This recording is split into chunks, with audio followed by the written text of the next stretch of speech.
큐티 본문 말씀이죠. 마태복음 10장 16절에서 24절 16절 말씀 제가 먼저 읽습니다.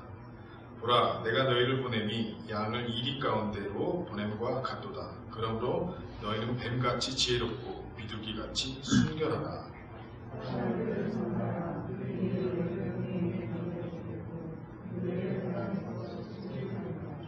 또 너희가 나로 말미암아 총독들과 임금들 앞에 끌려가리니 이는 그들과 이방인들에게 증거가 되게 하려 하심이라.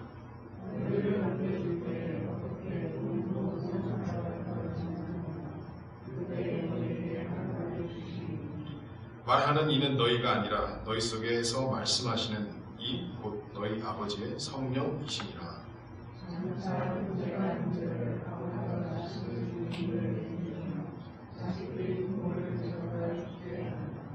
또 너희가 내 이름으로 말미암아 모든 사람에게 미움을 받을 것이나 끝까지 견디는 자는 구원을 얻으리라.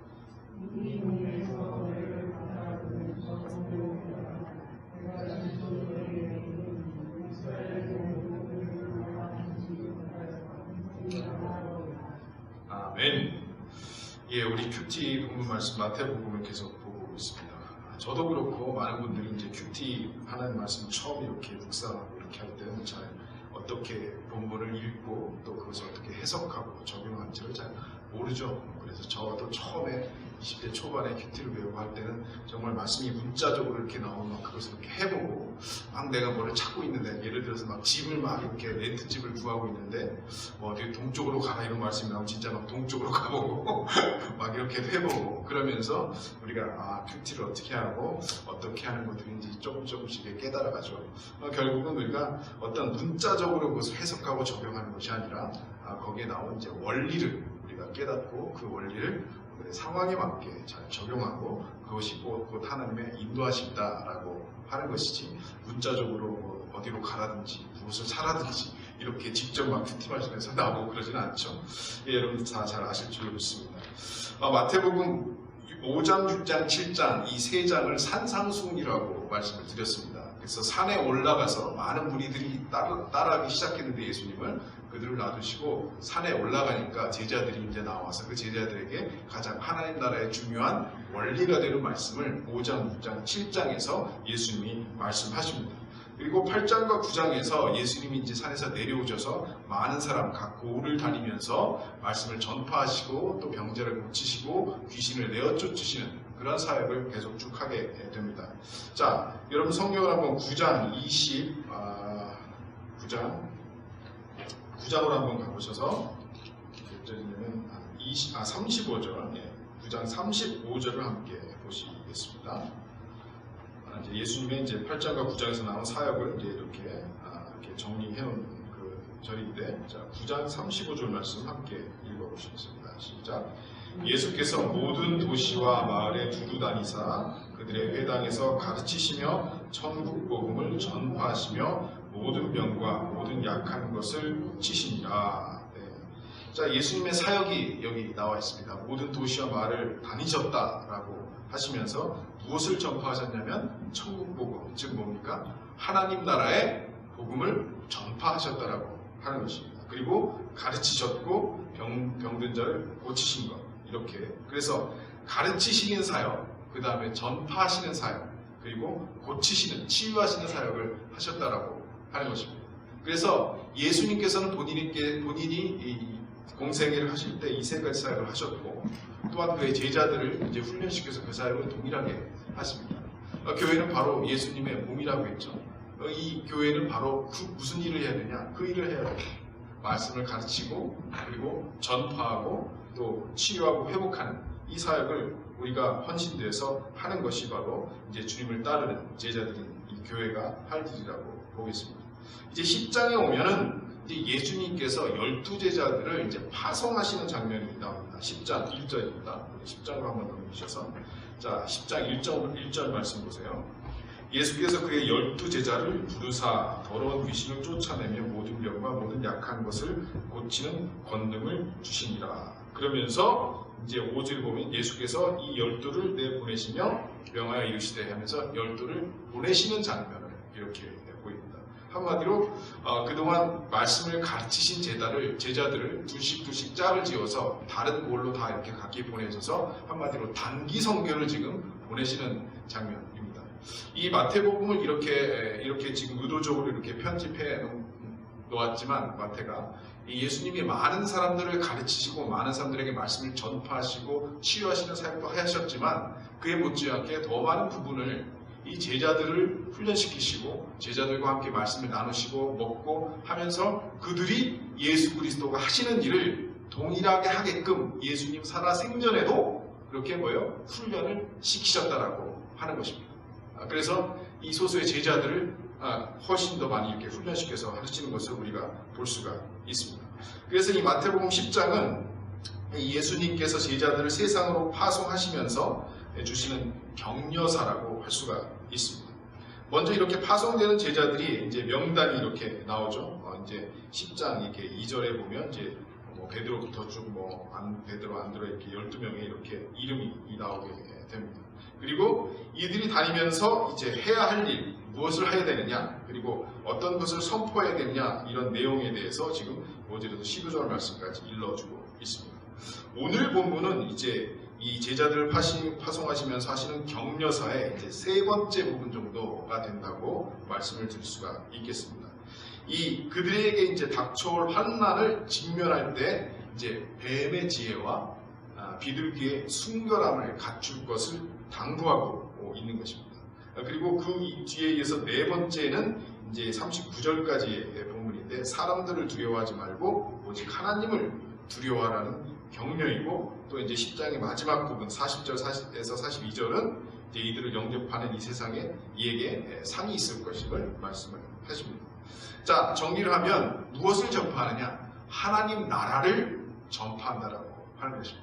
하나님 나라 계속해서 말씀드리지만 죽어가는 천국이 아니라 이 땅에 이미 예수 그리스도로 임한 통치, 그분의 임재, 그리고 그분의 임재가 있을 때 나타나는 영향력들이 그분의 말씀하실 때, 기도하실 때 귀신들이 쫓겨나가고 병자들이 고쳐지는 그런 현상으로 나타나면서 하나님 나라의 임재를 정말 증거하고 그것들을 전파하는 이런 부분을 명령하시고 이렇게 격려하시고 있는 것입니다. 그런데 그럴 때 환난과 핍박이 있으되 결코 두려워하지 말라. 그리고 오직 하나님께서 지키시고 인도하시는 것. 그리고 또 그로 인해 사람들이 상을 받게 될 것이다 라고 하는 것이 이제 10장의 주된 내용이라고 볼 수가 있겠습니다. 자, 이런 내용들을 생각해 보면 10장 전체는 하나의 격려사로서 아주 잘 짜여진 본문이라고 할 수 있습니다. 그런 점에서 10장의 어느 부분이든지 어느 구절이든지 어느 맥락이든지 10장 전체의 격려사의 내용과 결부되어서 이해되어야 하는 것입니다. 그것만 이렇게 딱 떼어내서 본문과 이 맥락과 문맥과는 다른 해석을 하면은 안 된다라고 하는 것입니다. 자, 10장의 처음 두 단락에서는 제자들이 놀라운 권능을 받게 되고 가는 곳마다 하나님의 필요를 다 채우되 그들을 거부하는 이들은 소돔과 고모라보다 더 심판을 견디기 어려우리라는 내용이 소개가 됩니다. 그래서 이 본문을 읽는 사람들에게 강력한 능력과 권세를 지닌 제자들 앞에 온 세상이 두려움에 잠길 것 같은 인상을 받게 됩니다. 그런 점에서 세상을 향해 파송되는 제자들이 양에 비유되고 세상은 이리에 비유되는 비유되고 있는 이 16절의 내용은 조금 예상 밖이라고 할 수 있습니다. 내가 너희를 보냄이 양을 이리 가운데 보낸 것 같도다. 이렇게 지금 말씀하시잖아요. 자, 이 단락뿐 아니라 24절 이하에서 이어지는 단락에서도 세상은 몸은 죽여도 영혼은 능히 죽이지 못하는 자들로 지금 비유되고 있습니다. 당연히 이 말씀에서 영혼은 죽지 않지만 몸이 죽게 되는 이들은 이제 세상에 파송되는 제자들을 가리킨다는 것을 알 수 있습니다. 영혼은 죽지 않지만 몸이 죽게 된다는 것이죠.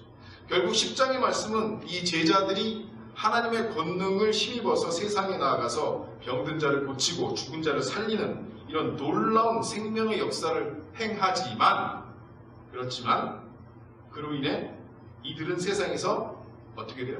핍박을 받고 환난을 겪으며 마침내 죽게 될 것을 지금 말씀하고 있음을 알게 되는 것입니다. 우리가 곧잘 이 우리의 삶의 현장에서 이 16절 말씀, 그 뱀같이 지혜롭고 비둘기같이 순결하라고 하는 이 말씀을 사용하고는 합니다. 하지만 이러한 환난과 순교의 맥락이야말로 이 뱀의 지혜와 비둘기의 순결임을 알 수가 있습니다. 그러니까 뱀같이 지혜롭고 비둘기같이 순결하라고 하는 이 말씀의 맥락이 뭐냐면, 너희가 세상에 나가서 하나님의 나라를 전파하면 환난과 핍박이 있을 것이다 라고 하는 맥락 속에서 뱀의 지혜와 비둘기의 순결함을 예수님이 지금 말씀하시고 있는 것입니다. 자, 제자들은 양이고 세상은 이리, 늑대라고 합니다. 제자들에게는 하나님의 권능이 있고 죽음을 두려워하지 않는 담대함이 그들에게 주어지겠지만, 그들은 여전히 세상에 비하면 뭐예요? 양이라고 하는 거죠. 양. 주님의 방법은 양들을 막 잘 훈련시켜서 양이 막 이빨이 막 이렇게 나오고 막 양이 막 발톱이 이렇게 자라서 세상을 막 공격하고 막 이런 게 주님의 훈련 방법이 아니고, 막 체력을 단단하게 키워가지고 양이 막 사자랑 1대1로 싸워도 막 지지 않는, 이게 지금 주님의 말씀이 아닙니다. 막 양들이 여러 명끼리 막 단결해가지고 우리 무슨 단체를 만들어서 막 이 단체인과 막 이 수를 동원해서 세상과 싸우게 하신 것도 아니었습니다. 여러분, 마가복음 6장 7절에 따르면 주님은 12제자를 둘씩 보내신 것을 볼 수 있습니다. 12제자를 부사 둘씩 보내시며 더러운 귀신을 제어하는 권능을 주시고, 누가복음 10장 1절 말씀에서도 70명을 파송하시는 장면이 나오는데, 거기서도 뭉쳐다니지 않게 다만 둘씩 보내는 것을 알 수 있습니다.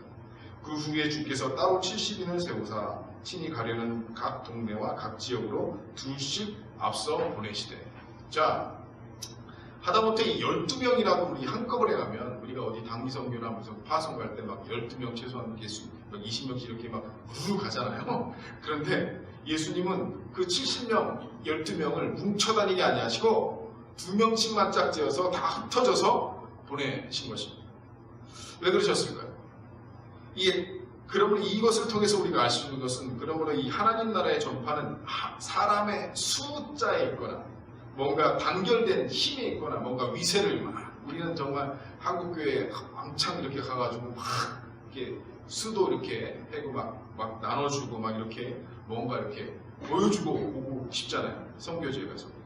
그런 위세에 달려있지 않다는 것을 지금 우리가 알 수가 있습니다. 진정은 하나님 나라의 전파는, 교회가 이 세상에서 세력이 세져서 교회가 한마디 하면 이제 국회의원들이 표를 잃을까봐 막 벌벌 떤다면 그것은 이미 예수님이 생각하신 교회가 아닙니다.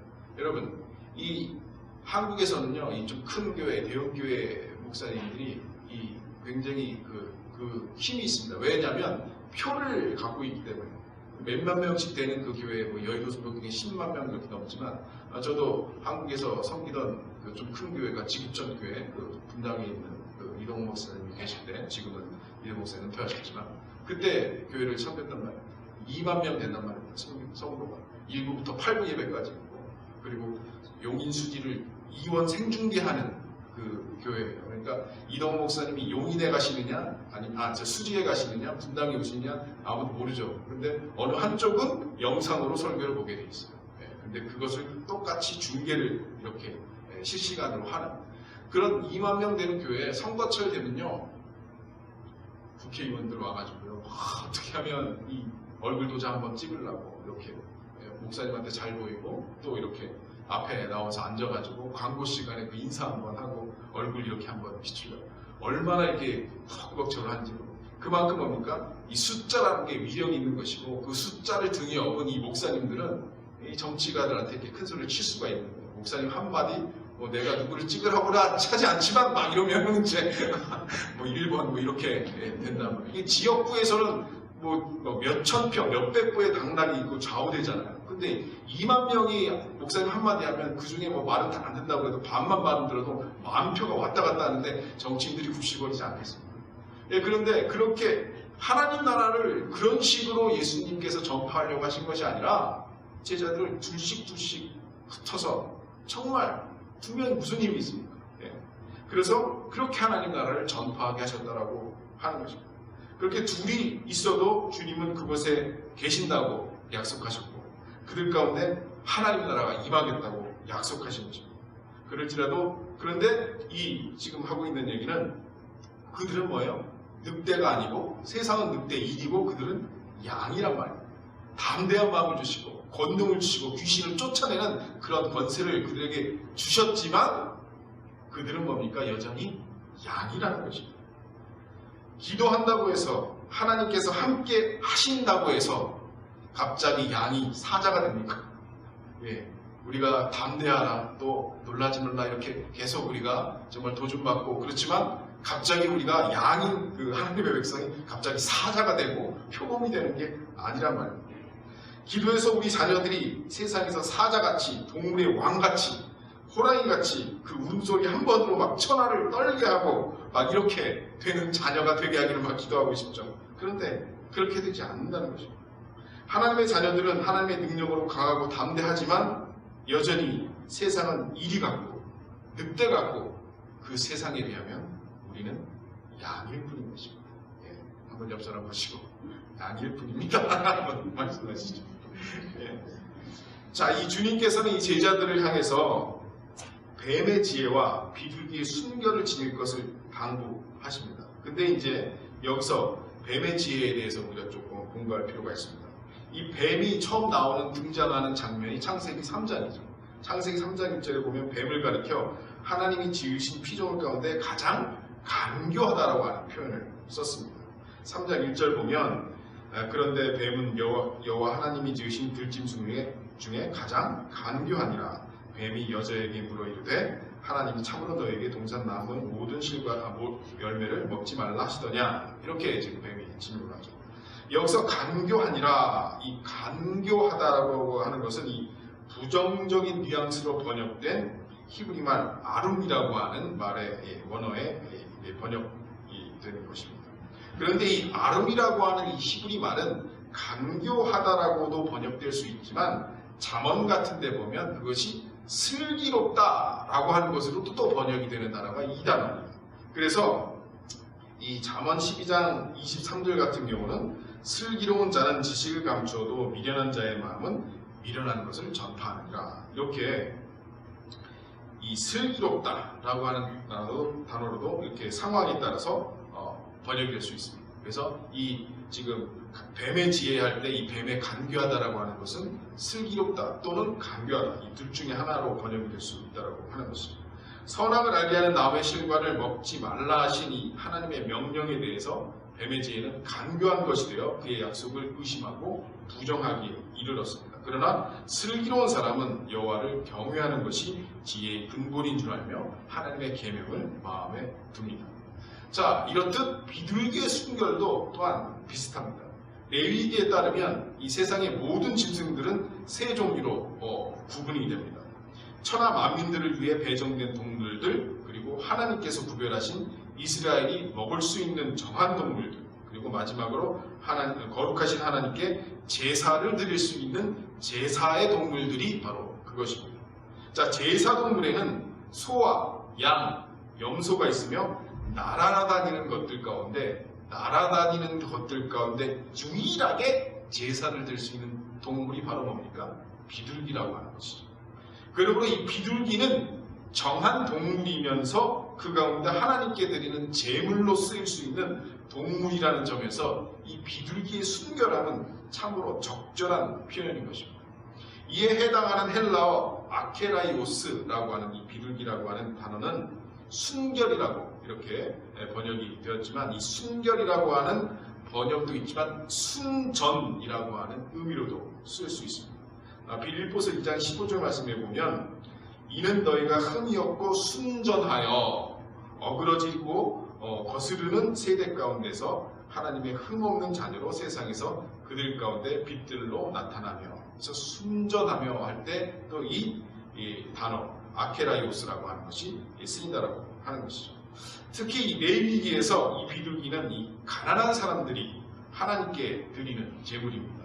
소나 양, 염소는 그래도 좀 부자들이 드릴 수 있죠. 근데 가난한 사람들은 이 비둘기를 드렸다는 것입니다. 그래서 이 비둘기는 하나님 앞에 나오는 가난한 자를 상징합니다. 시편 74편 19절에서 시편 기자는 스스로 자기를 맥비둘기에 비유하고 있는 모습을 우리가 볼 수 있습니다. 한번 제가 읽어드리면 시편 74편 19절 주의 맥비둘기의 생명을 들짐승에게 주지 마시며 주의 가난한 자의 목숨을 영원히 잊지 마소서. 자, 소도 하나님께서 정하신 그 제사를 드릴 수 있는 동물입니다. 양도 그렇고 그렇지만 이 비둘기에 대한 순결에 대한 이 언급에는 하나님만을 의지하는 이 가난한 자의 이미지도 염두에 있었다고 볼 수 있습니다. 한 가지 더 여기에서 쓰인 이제 순결이라고 하는 단어가 미련하다 할 때 이 미련이라고 하는 의미로도 쓰입니다. 로마서 16장 19절에 보면 너희의 순종함이 모든 사람에게 들리는지라 그러므로 내가 너희로 말미암아 기뻐하노니 너희가 선한데 지혜롭고 악한데 미련하기를 원하노라 할 때 이 미련하기를 할 때 이 미련이 바로 이 단어를 쓰였던 것입니다. 자, 이런 것들을 한번 종합해보면 이 순결이라고 하는 단어는 단순하고 그렇죠? 그리고 또 올곧으며 한결같다는 이런 뉘앙스를 지닌다고 우리가 할 수 있을 것입니다. 그러므로 비둘기의 이 순결은 이 미련할 정도로 한결같이 하나님만을 의지하며 따르는 것을 가리킨다고 우리는 말할 수 있습니다. 자, 그런 점에서 이 뱀의 지혜와 비둘기의 순결은 아주 잘 짜여진 짝입니다. 그래서 우리는 종종 자신이나 다른 사람들을 볼 때 어느 한쪽으로 치우치지 않아야 한다는 의미에서 이 말을 쓰곤 하죠. 뱀같이 지혜로워야 되고 비둘기같이 순결해야 된다.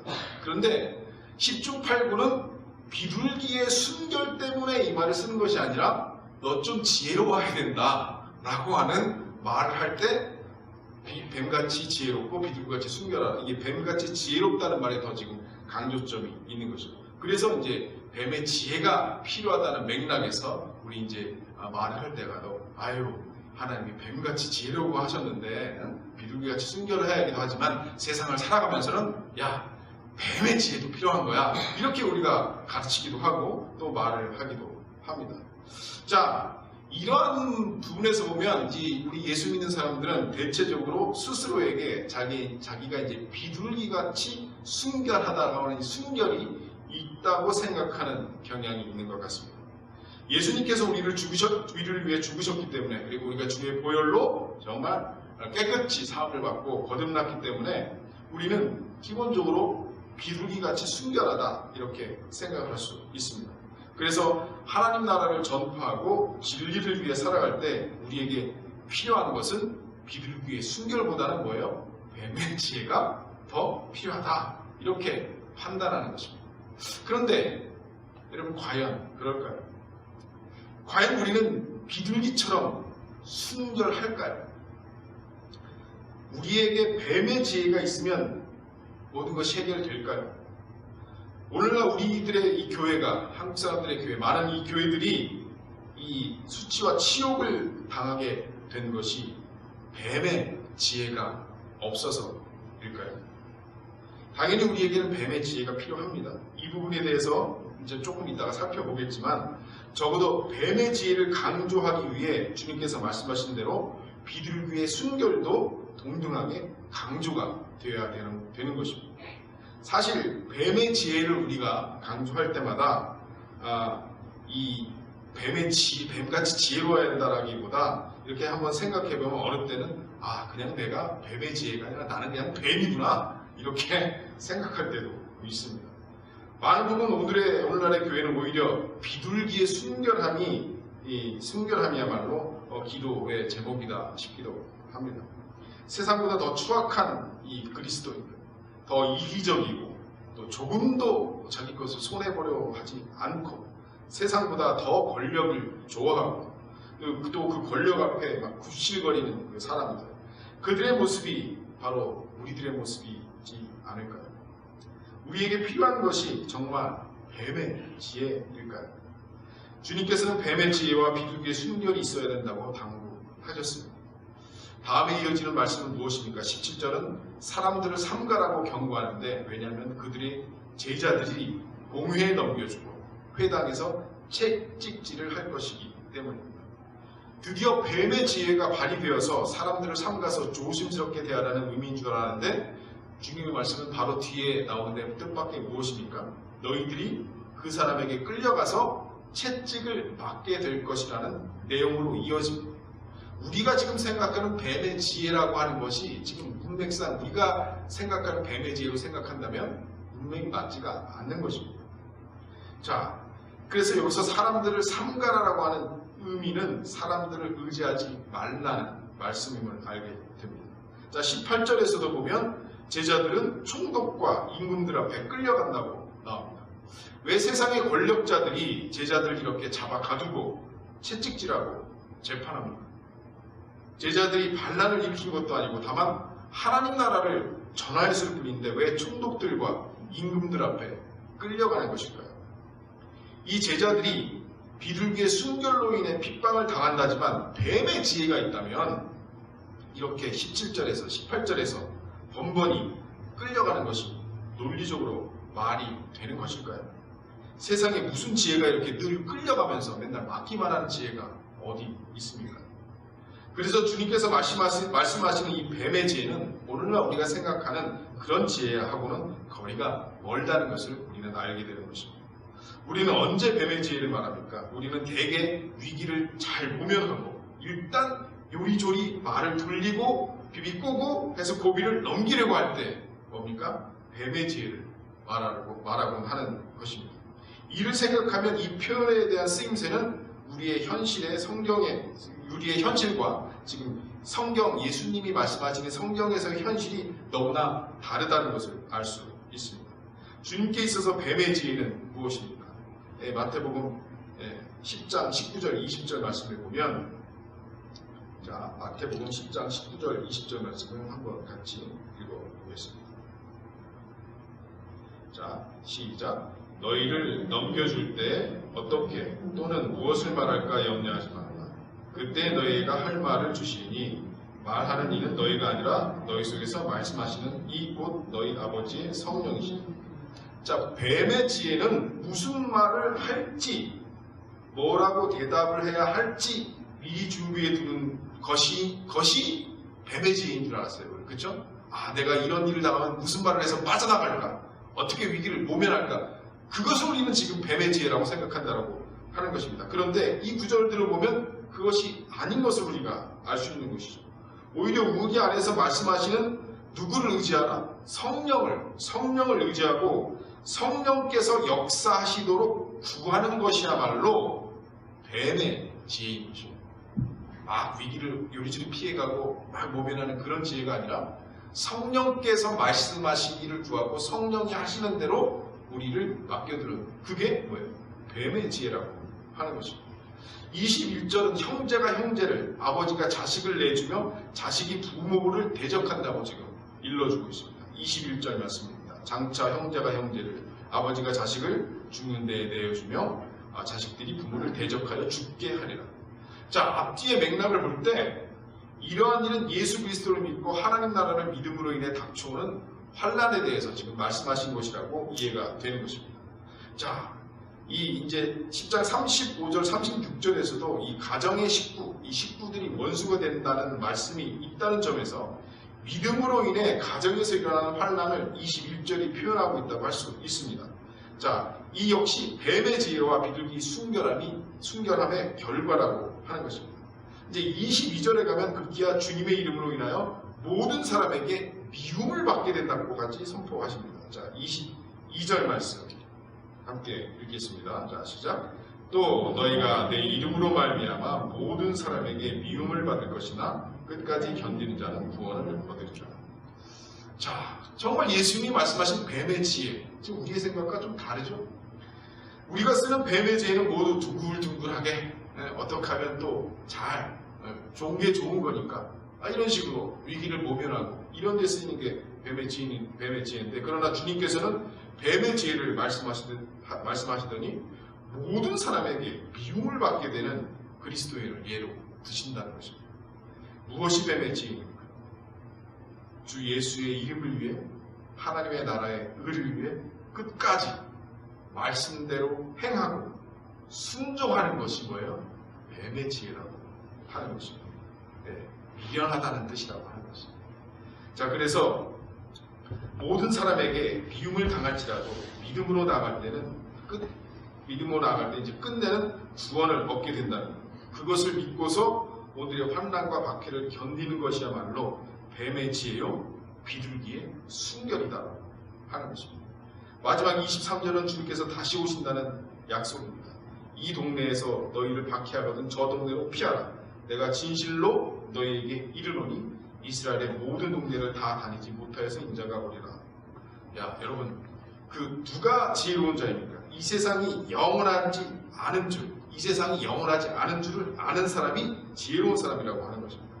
세상에서 힘을 가지고 권력을 가지고 부귀를 가지고 그것이 영원할 줄 알지만 결코 영원하지 않다는 것, 반드시 주님이 곧 오신다는 것, 그것을 굳게 믿고서 오늘의 박해를 당하고 총독들과 임금들에게 끌려가고 가족들 간에 불화가 생길지라도 하나님 나라를 전파하고 주님을 신뢰하고 순종하는 것, 그것이 바로 예수님이 말씀하신 뱀의 지혜요 비둘기의 순결인 것입니다. 그러므로 이제 우리는 뱀의 지혜란 다름이 아닌 십자가를 지는 지혜임을 깨닫게 되는 것입니다.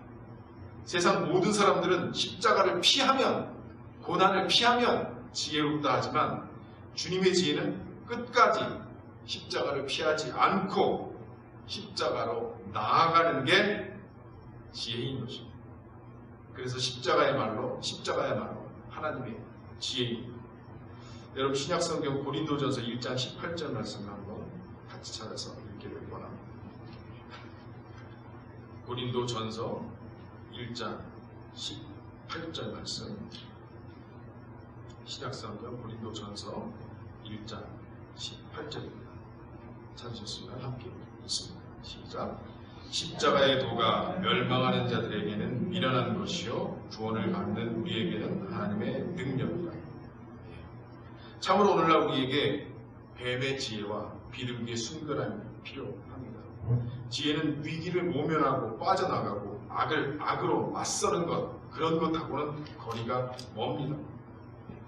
하나님의 나라가 가까운 줄 아는 지혜, 이 세상이 영원하지 않다는 것을 아는 지혜, 우리를 지키시고 인도하실 줄 믿는 그 하나님을 믿는 지혜, 그리고 모든 사람에게 미움을 받게 되더라도 그것을 당연한 줄 아는 그 지혜, 그 지혜가 우리에게 필요하다고 하는 것입니다.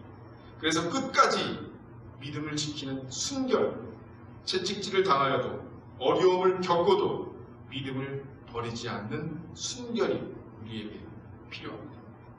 하나님의 나라는 어떠한 굉장한 큰 무슨 프로젝트라든지 어떠한 무슨 숫자로 전파되는 것이 아닙니다. 예수님께서 둘씩 그 제자들을 보내시면서 각 고을로 가서 각 마을로 가서 하나님의 나라를 전파하고 귀신을 내어 쫓고 정말 예수 그리스도의 다시 오심을 전하라고 하셨습니다. 여러분, 우리가 그 예수님을 따라 순종하며 예수님이 말씀하신, 우리가 생각하는 뱀의 지혜가 아니라 예수님이 말씀하신 이 뱀의 지혜와 비둘기의 순결을 가지고 오직 순종하며 하나님 나라를 증거하며 살아가는